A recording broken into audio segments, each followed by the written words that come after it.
We've got some exciting news for all you Marvel maniacs out there. That's right. We're inviting you to join our exclusive Marvel Movie Minute membership program. For just $5 a month or $55 a year, you'll gain access to a world of marvelous perks that will make you feel like you've been hit with a dose of super soldier serum. As a member, not only will you get bad puns like that, you'll also get your own private podcast feed delivering early, ad-free episodes straight to your ears faster than Thor's hammer flying back to his hand. And members also get access to periodic bonus episodes exclusively for our most dedicated fans. Consider it your own personal Jarvis for Marvel movie content. Plus, you'll gain entry to our exclusive Discord community, where you can chat with other Marvel fanatics just like you. It's like you're assembling your very own team of Avengers. Most importantly, by becoming a member, you'll be directly contributing to the show you love and helping us keep Marvel Movie Minute running strong. We value your support more than all the vibranium in Wakanda. We can't thank you enough for being part of our journey through the MCU. You're the Pepper Potts to our Tony Stark, always there by our side. You're the arc reactor to our Iron Man suit, the Heimdall to our Thor, the horny jokes to our Deadpool. The gamma radiation to our Bruce Banner. Well, maybe not that one. I'm sorry. So what are you waiting for? Don't be like Hawkeye, always getting left out of the action. Head over to truestory.fm/join and become a member today. Join us, and together we'll explore the Marvel Cinematic Universe like never before. Step up to the streets and become the hero of your own story. Excelsior, true believers. With your support, we'll make this membership program a smash hit.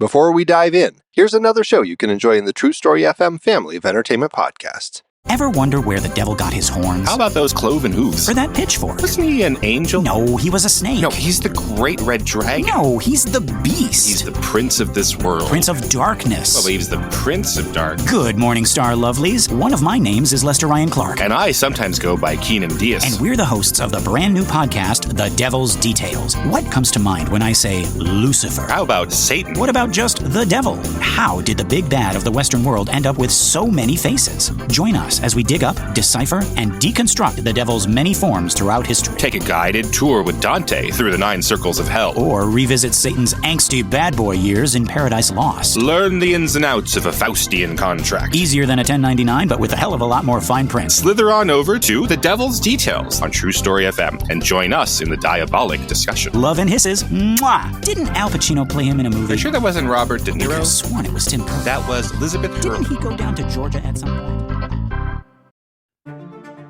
Hey, psst. Hey, you see that Snickers over there? If no one's looking, you should just take it. No! Don't listen to him, my son. That would be stealing, and stealing is a sin. Sin Schmin, it's a friggin' Snickers bar. You deserve to have it. Sinning really satisfies you. Repent, my child. Virtue is the only real snack worth savoring. For that candy bar is merely a gateway to nougat damnation. Has this ever happened to you? Listening to the devil on one shoulder and an angel on the other, and you're not sure what to think? Then we're here to help. I'm Pete Wright. And I'm Tommy Metz III, and this season on All the Feelings, we're examining the 7 deadly sins. You know, the fun ones. And the 7 heavenly virtues. Which are also a thing. Through personal stories, historical oddities, and way too much embarrassment, we take you on a thrilling journey through all the goods and the bads you hear about in church. But without all that pesky church stuff. So come join us for All the Feelings Season 9, a sometimes funny podcast about being human. All the sins, all the virtues. All in one place. Go to allthefeelings.fun to learn more, or subscribe to All the Feelings wherever you get your podcasts. Game over.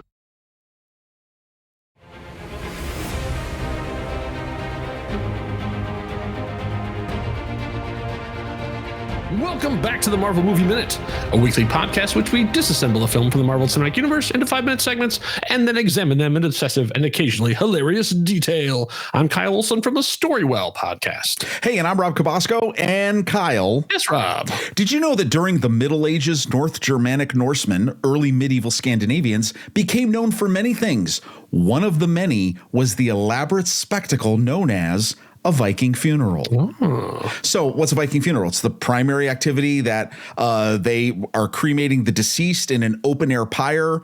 The most famous of these was the Oseberg ship burial, which was probably a woman, probably a queen or a priestess who lived in the 9th century. Other notable people given Viking funerals include Qui-Gon Jinn, Anakin Skywalker, and the 11th Doctor. Oh, yeah. There's more. If you're a Game of Thrones fan, you know, all that. As of 2024, there is no state in the United States of America that specifically allows Viking funerals, but some states have considered legislation to legalize them.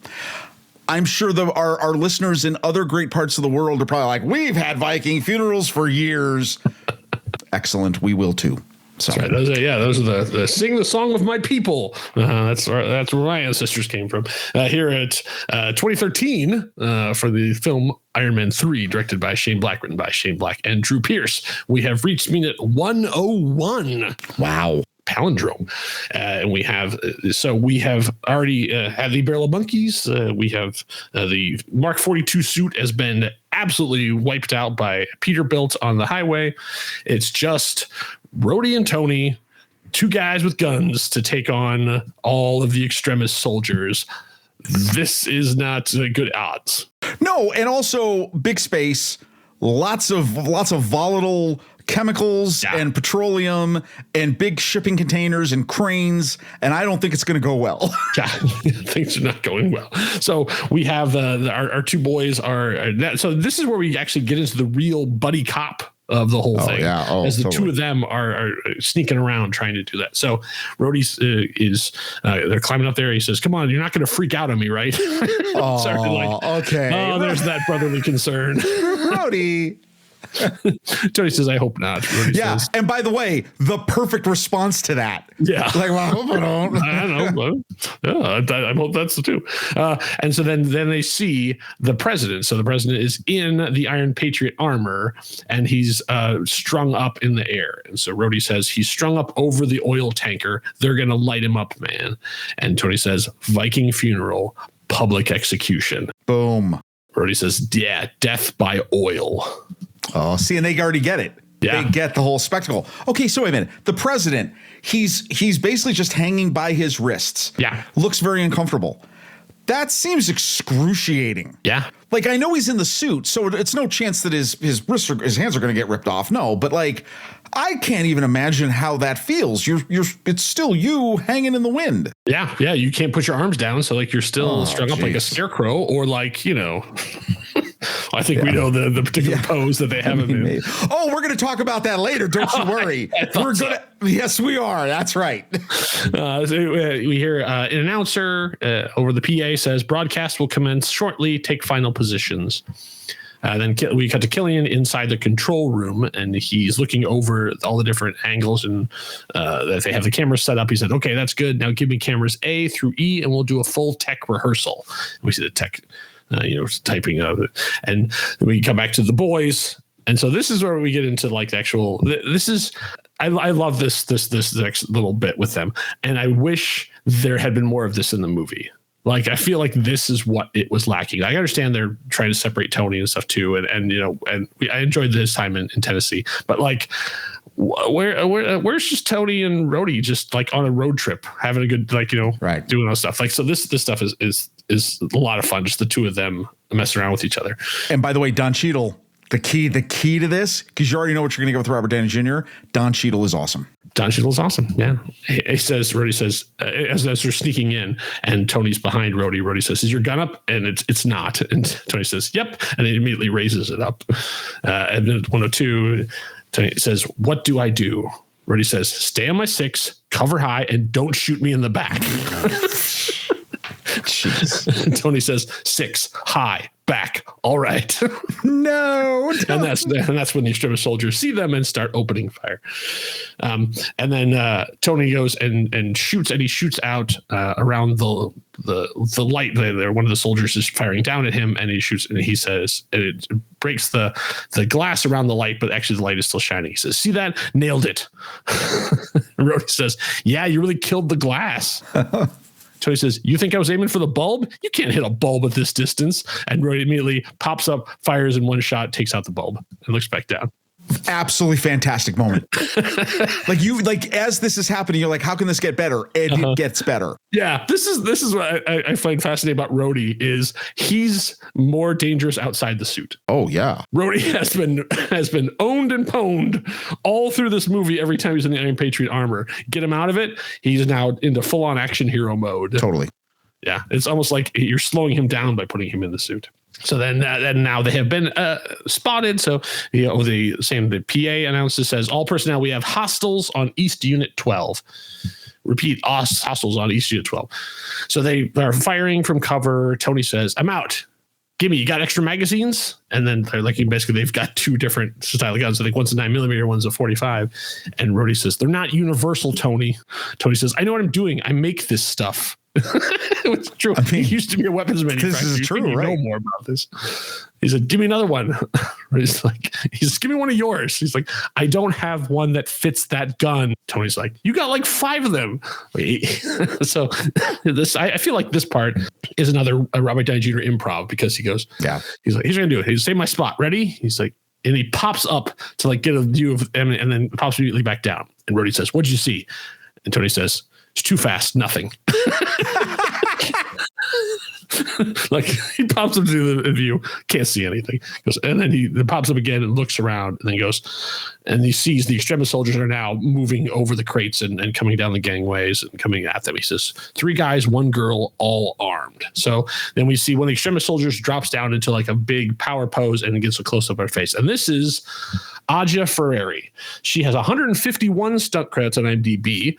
She's has done a lot of doubling. So she has doubled for Michelle Pfeiffer, Zoe Saldana, Lucy Liu, Megan Fox, Jennifer Lopez, Rosario Dawson, and that's just to name a very, very small amount of them. Wow.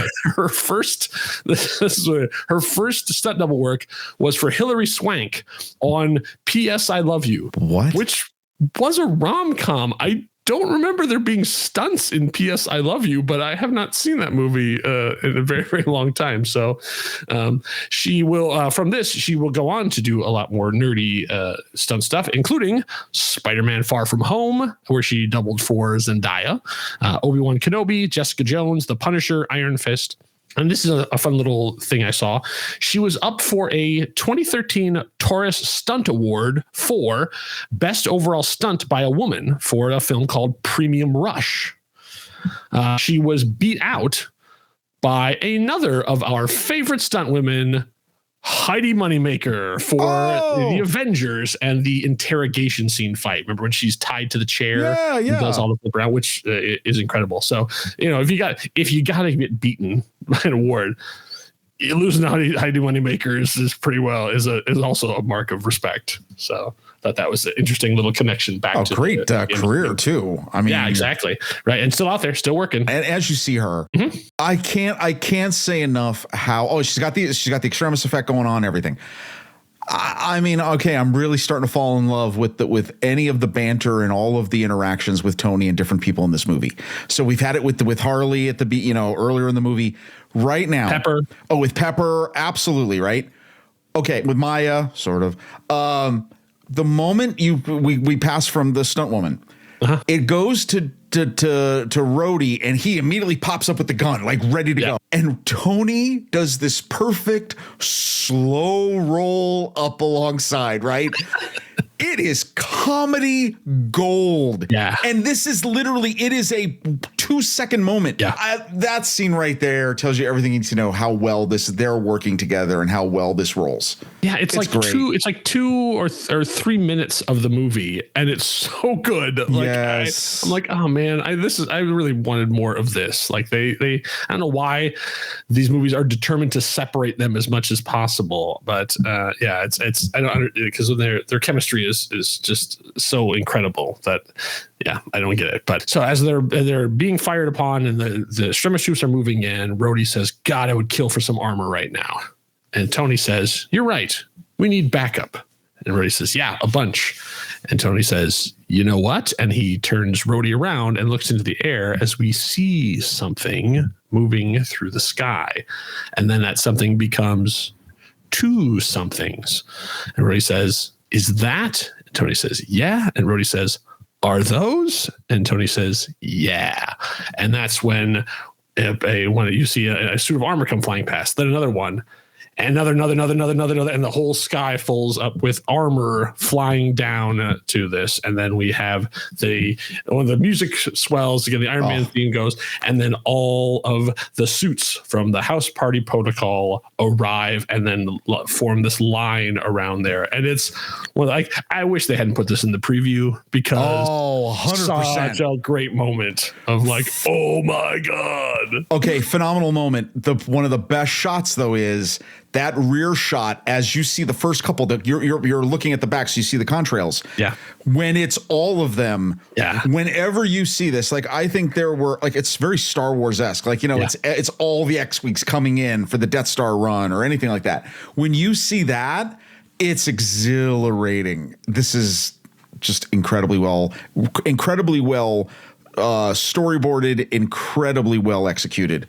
For the screen. And you can tell that the concept artists were so excited, because potentially we could have up to 35 armors, if I'm doing my math right, because the first 6 were destroyed in the initial attack, and then 42 was gone too. So there are essentially 35 armors that are being applied on now.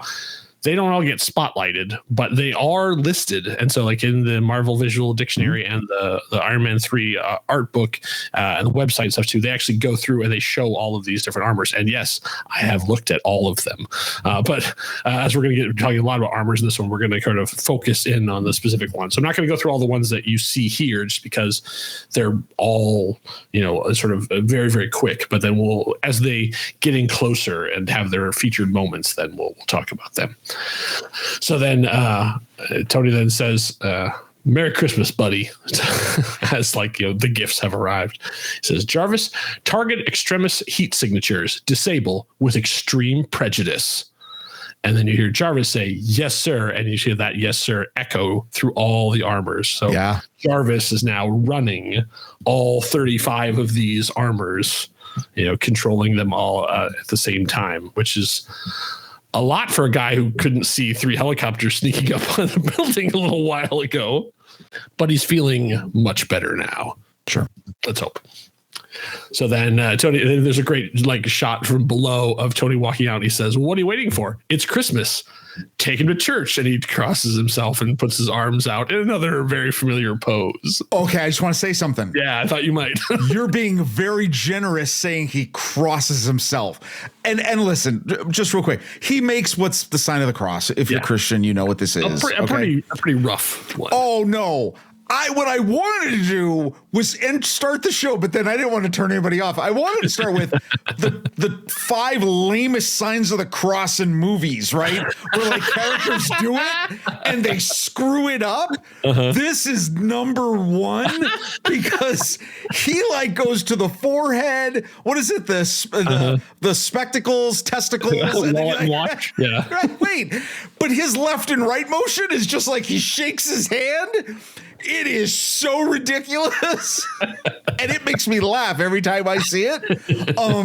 It's just really funny. Yeah, it's kind of funny. Do you think that Tony Stark was raised religious? Do you think that he was? Maybe we need to bring Ethical Panda in on this one. But oh my God, of course. Was Tony Stark baptized? No, it's never. This is never. Oh, of course, it's never. I'm just. But I would have to think. I would have to think that possibly, but then that was it. And he's been in, going along the outside bubble of any type of organized traditional thought. Yeah. And it was humor and everything. And that's a whole other episode we could take on, right? Yeah. But I will say, I have no. There's nothing scandalous about this. There's nothing insulting about it or it's really funny because of the way he does it. He botches it so badly. And just the whole bravado, this gives you, and I think this is interesting, especially when we get to the end of this movie. This is a callback to Iron Man 1 when he is on the battlefield before he gets blown up. Oh yeah, the Jericho. Exactly. So it's kind of interesting when you juxtapose that with where his journey started. Yeah, because obviously this is the last of his solo films. Right. So as he then does his broad gesture, and then we see the first suit comes flying in. Okay, so it's sort of a blue. It looks blue actually. If you look a little closer, it's actually green. Right. But it's hard to see because it's at night and flying around and stuff too. This is the Mark 31. It is also known as the Piston. Piston, piston armor. It flies in, it punches a guy, it goes and chest blasts the other one. So now we do know that they have full arc reactors because they're able to do all of the things. Like they're able to, they're doing the arc for the chest. It's got the hand ones. It still begs the question, like the arc reactors were like the most precious thing in the first movie, and then there are only 2 of them in the second movie, and now all of a sudden there's a ton of them. He's got an assembly line. He's just cranking them out. So it seems like okay, like all the hustle bustle they did in Iron Man 2, and yet now it's just like I'll make 40 of them. He's been tinkering. This is what he's been doing. Yeah, for sure. But then they could operate independently. I don't know. It's one of those things where they sort of just go, hey, it's cool. Just to go. So the next one we see is comes flying in. It actually reminded me a bit of how Spider-Man's suit looked when he turned it inside out. Yes. In No Way Home. Yes. It has that black and white. So this is the Mark 41, aka Bones.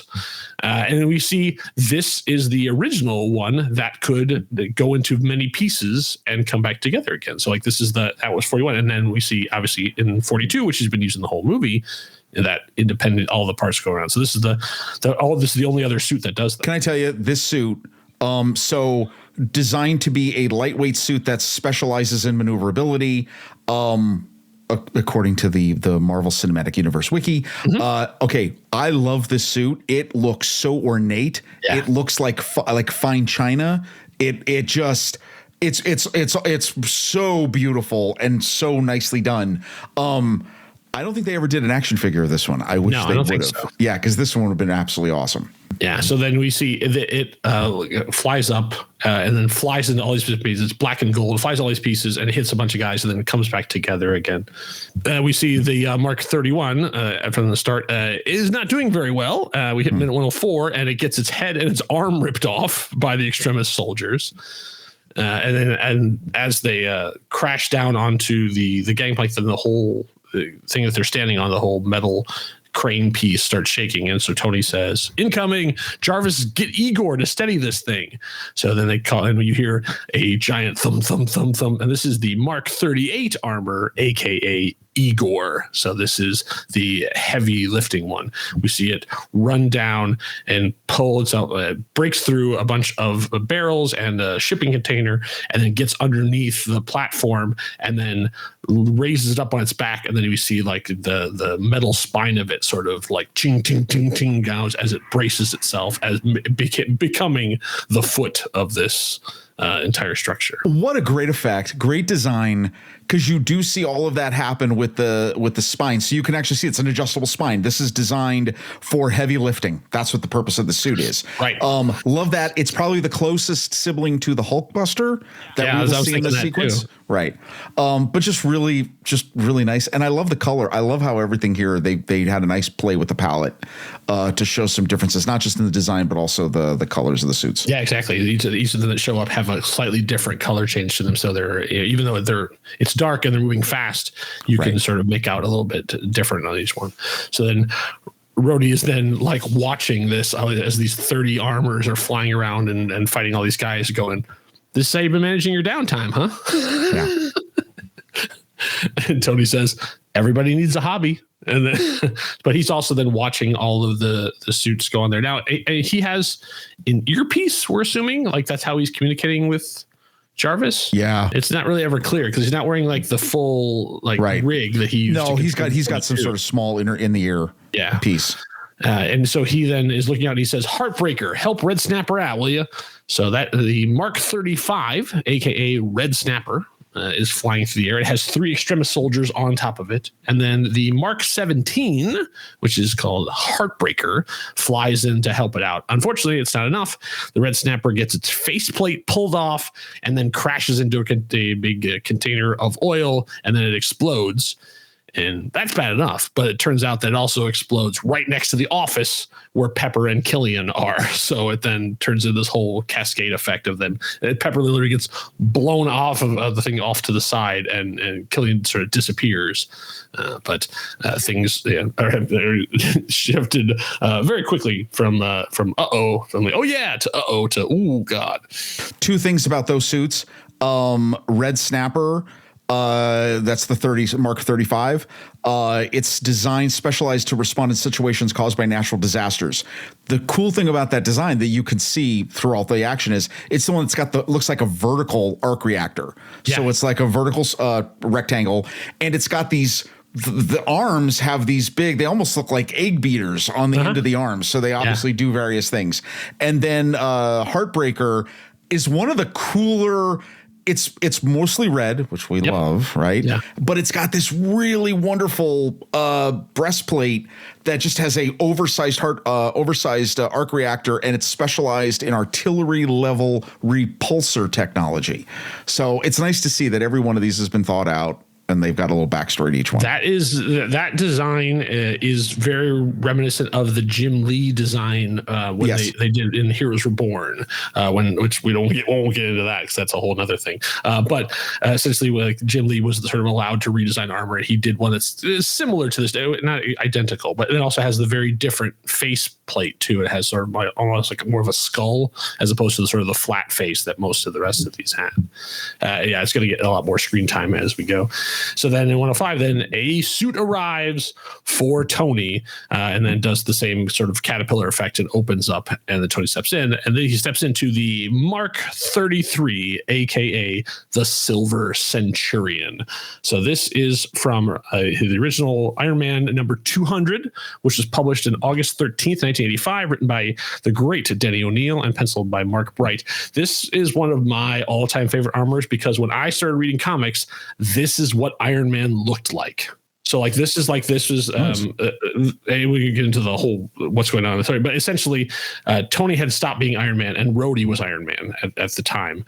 And then this is when he, because of circumstances, actually Ironmonger, like having to do Obadiah Stane, was winning everything. And so he had to come out of retirement essentially. And he had built this armor for Rhodey, but ended up having to use it himself. And so this lasted for a long time. He used this armor for a long time before they sort of switched back to the classic red and gold. So I always think of this as sort of one of my favorite armors of his too. So it's nice that they actually found a way to do a full-on impression, because it wasn't just a lot of the armors he has sort of come and go really fast, and they're only around for a short time.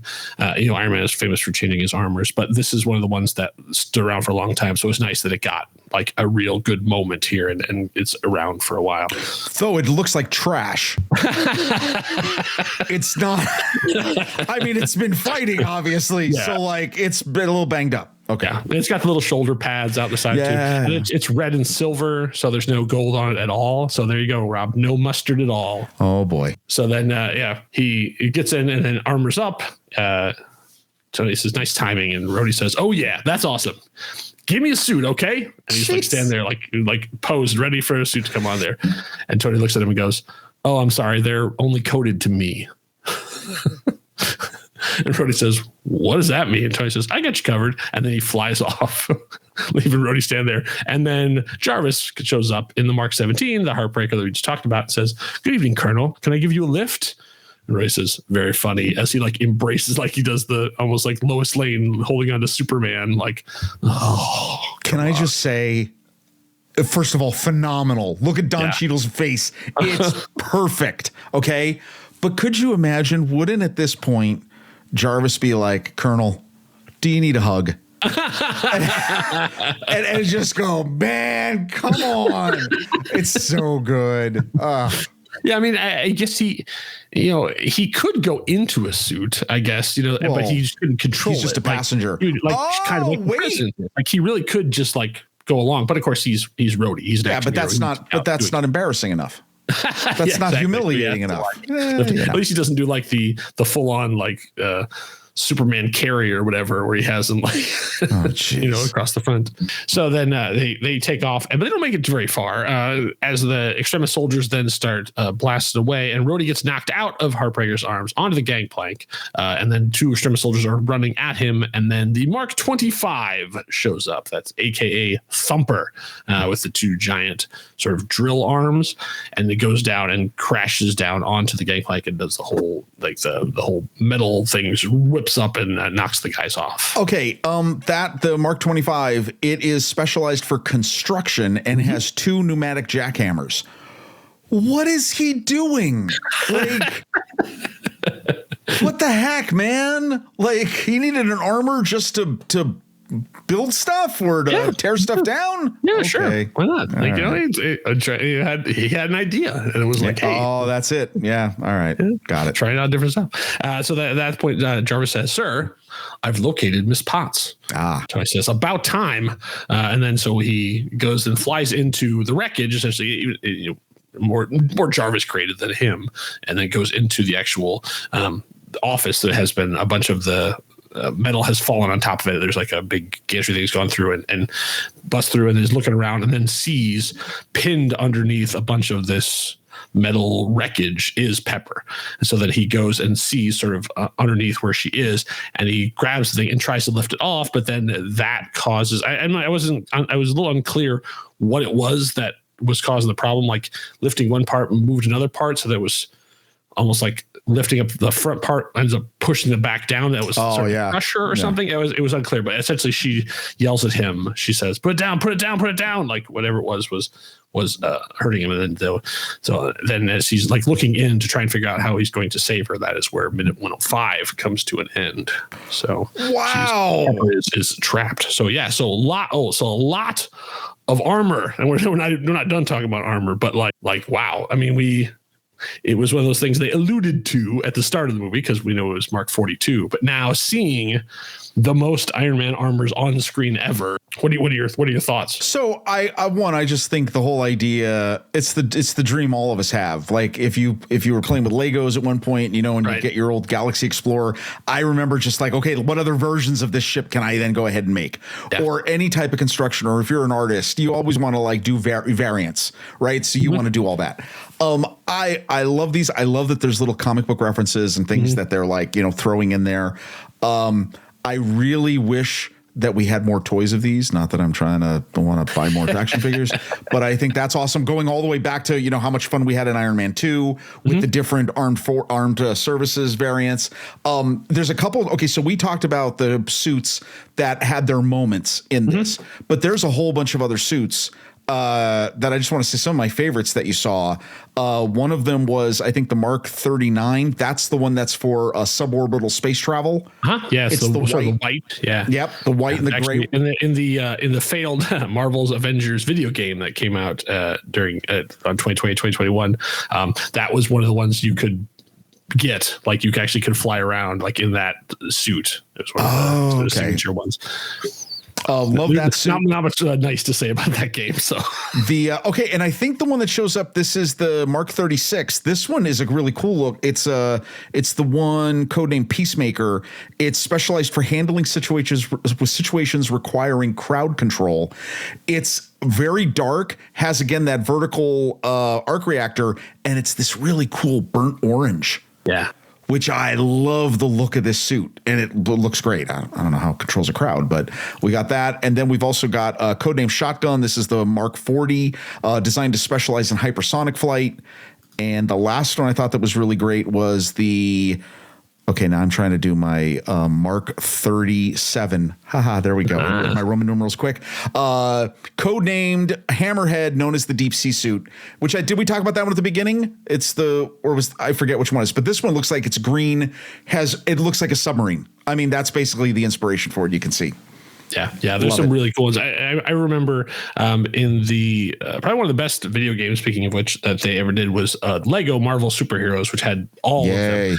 And they had for Iron Man specifically, you unlock all of his armors, and each of like, I think there's maybe 10 different armors. Each had its own suit up sequence. So like the little Lego guy would show up, and so they actually had the one like the suit from Iron Man 2. Like he puts the thing down and pulls it up and go the way. He has the one that would come down and all the pieces would fly around him. He had the Hulkbuster one, which would come and grab him and like almost eat him, like it would put him inside. It was like their animation and stuff they did for it was somebody has to have saved all those on YouTube somewhere. To watch, because that sounds awesome. It was really cool that they actually took the time to make it so that each one of them, or he even had one suit lands behind him and taps him on the shoulder, and then and then it opens up and then he steps inside it. I mean, like the fact they took the time to make all that stuff, like that's pure fan love. Awesome. So our suit conversation is not over. We're going to be talking plenty more as we continue on. But if you want to talk about what your favorite suits are, maybe you could do so over on our Discord channel. You can find that at truestory.fm. There's a link up on there to get through it. If you would like to allow you there to become a member, you can do that.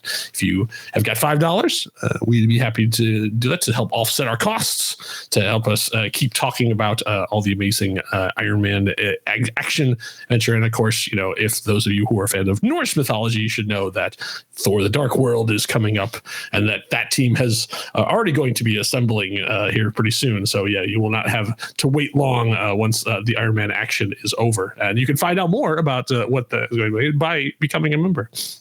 And as we talked about before, if you got the time, maybe slip us a couple stars on your favorite podcast of choice, maybe a review, talk about what your favorite armor was. Feel free to put it in there. We'd be happy to hear about it as we continue on the House Party Protocol, continuing on. So make sure you're here for the rest of the time as the excitement of Act 3 continues. And this is one party you do not want to miss. Enough said. Bye.